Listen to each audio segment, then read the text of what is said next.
Hello, everybody. Welcome back to another episode of 5 Minute Gaming News, the show that may or may not be 5 minutes. Today in the news, Roblox, cause I knows you kids love them. During 2022, Roblox, the game I only know for memes where like a dude in a too tall hat runs around in circles, has now lost more money in a year than I will ever see in my entire life. And somehow, that's not a bad thing. Posting their fourth quarter financial earnings for 2022, Roblox shows that they made more last year than the year before at $2.2 billion with a B dollars, and its daily users are up, and that's resulted in them spending a lot of money to innovate. With 65 million daily active users in January, we are driving towards our vision to reimagine the way people come together by enabling deeper forms of expression, communication, and immersion. Which, as far as I can tell, means more videos where some YouTube whale goes on there, spends a ton of money,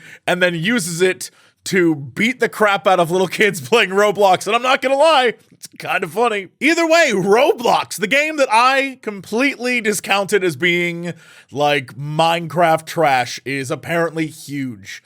And it just goes to show, sometimes I feel really out of the loop when it comes to the gaming world. Meanwhile, in feeling out of the loop in the gaming world, VrChat. More importantly, VrChat sex? Over on Motherboard, they've got an article about a virtual reality sex worker who was denied entry into the United States on the basis of prostitution? Hex, as they're called, has a Fansly account, hosts VrChat erotic content, and streams with a virtual reality 3D avatar that tracks movements. Which, to be clear, I'm sure we're all thinking the same thing. This seems like a Jesse thing. And for a guy who produces a game about dating monsters, maybe, but it is VR. And for any of you who have glasses like I do, VR is a problem. The headset and having it on for a long period of time, basically your glasses are mashed into your eyes. It is not fun.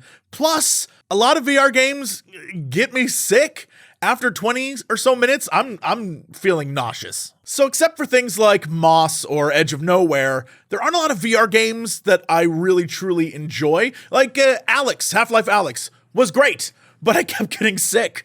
And that is a big problem for me. So I'm kind of out of the VR space, but every once in a while a game comes along where I'm like, okay, I'm doing this for science, so see you soon, PSVR 2 and Aloy. But the fact that VR and VrChat is now at the place where it can be erotic and people are wearing full bodysuits and things, I didn't even know that was a thing until I read this and I started deep diving and was like, what? So I'm learning a lot is what I'm learning, and it's fascinating. So apparently, Hex had plans to travel from the UK to visit her friends in the US this year and applied for a tourist visa. But in late January, she said she received a letter stating that she was permanently ineligible for admission to the US. The reason given was the code for prostitution. Clement Lee, the Associate Director of Immigration Legal Services at the Urban Justice Center's Sex Workers Project, told Motherboard that sex workers confronting barriers to travel and obtaining visas is all too commonplace. Which I didn't know either. I can only imagine how that interview or airport interrogation would go. When I was at the interview, I told the officer everything as my Fansly is virtual reality content from a game called VrChat.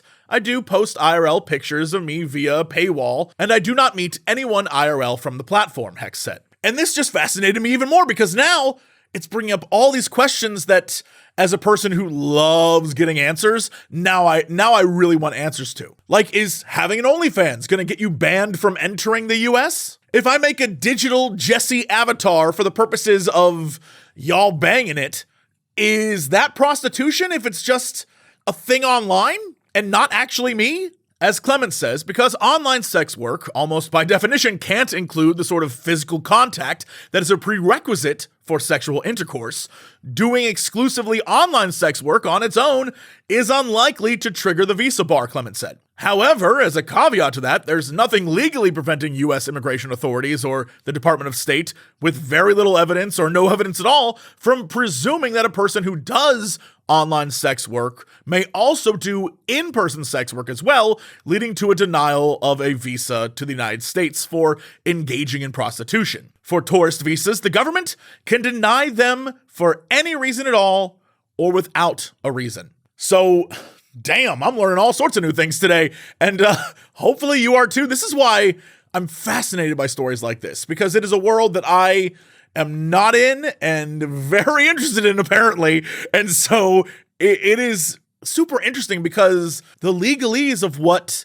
the internet, which is still kind of a wild, wild west, as more and more restrictions are placed on it or people determine what it is or isn't, things like this will keep happening. And it's always interesting to see which way that laws and, more importantly, society will go. I feel like that is a good place as any to end. So that's where we're going to stop. Thank you so much. By all means, please subscribe and like and share and do all the things. I really appreciate it. And that is it for me. I'll see you tomorrow for another episode of 5 Minute Gaming News.